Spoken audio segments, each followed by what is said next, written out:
Okay, real quick, I drew 7 cards for you, and I do my readings a little bit different.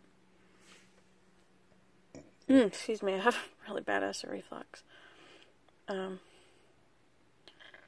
So what I do is I draw the card, I let you look at it, I read the book description out loud, and then I add anything, my intuition of what I think it means. So this first card is for your current situation. And I'll tell you the deck I'm using is the Gilded Tarot. And I'd switch back and forth from decks, and if I get into this reading and you feel like this deck doesn't resonate with you, I can always do another one. So I'm just practicing, and anyway. So like I said, I picked the card, and I'll let you look at it, and then I pre-turn to the book, so I don't take up a lot of time. And I won't read the whole description of the card, just highlight some things I think are important. So your current situation is the Star, and I think right now you are that lady with her boobies out. I've realized a lot of these decks, they don't care, which is fine. It doesn't bother me, but some people it bothers them. But she's naked, and she's bathing in that water. So anyway, I'll read what the book says. And if you have a question about any of the cards, the descriptions, I can take a picture of what the book says and send it to you. Anyway, so the book says, everything here speaks of peace, calm, and hope. This woman represents perfect faith. The star on her forehead is connected with the star in the sky, showing a unity of thought and spirit. This woman knows that the mechanisms of the heavens are working perfectly and that everything happens in its proper time. Sister to Temperance, the star is more natural in her nakedness, more grounded in her humble position in the water. Rather than controlling and conserving liquid like her sister, she unreservedly empties her pitchers, having faith that they will be filled again.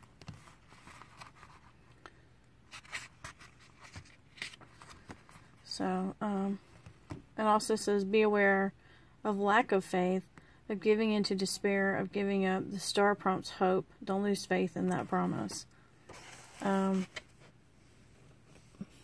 So I think you are that faithful, hopeful person. So, okay. On to the next card.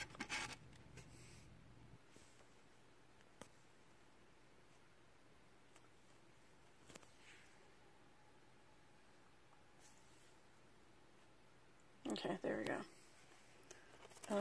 The second card is why your current situation has come about. And okay, we'll see what the book says. A lonely apprentice works late into the night on his project. He is focused and determined, perhaps too focused to notice his little companion. I guess that would be the mouse. Major Arcana number 8, Strength. This young man tamed his baser instincts and desires in order to achieve something greater. Even though he may wish to go out and enjoy himself, he is willing to forego immediate pleasure for the sake of a long-term goal. Be aware of driving yourself too hard and to the exclusion of all else. Even in the midst of heavy studies, a person needs a little rest and relaxation. I don't know much about your current circumstance, but I think maybe it's you that you're putting off. You're working for the greater goal. So the greater goal could be, marriage and so instead of enjoying yourself, you're the one toiling and working. And it looks like you're working alone. So, I on to the next card. Okay. This is if you do nothing about your current situation. This is what's going to happen.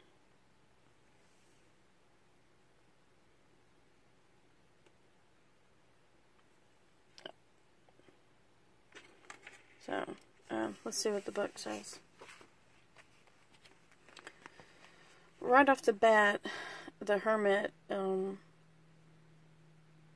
he's alone. So, if you don't change anything, I think you're going to be alone. Or you're going to be lonely. Not alone, but you're going to be lonely, carrying this burden by yourself. So, anyway, this is what the book says. A mysterious old man walks a lonely, narrow path. He carries a light representing his mind and the knowledge he has acquired, and a staff symbolizing the power of his will. His red belt indicates something of the passion that drives him in his search. While he has much knowledge of the world and a strong will, there is still much that is unresolved in his heart.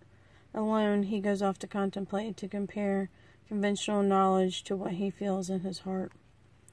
Be aware of withdrawing too long, or for the wrong reasons. Withdrawing from life out of fear to avoid personal responsibility is not the same as self-examination.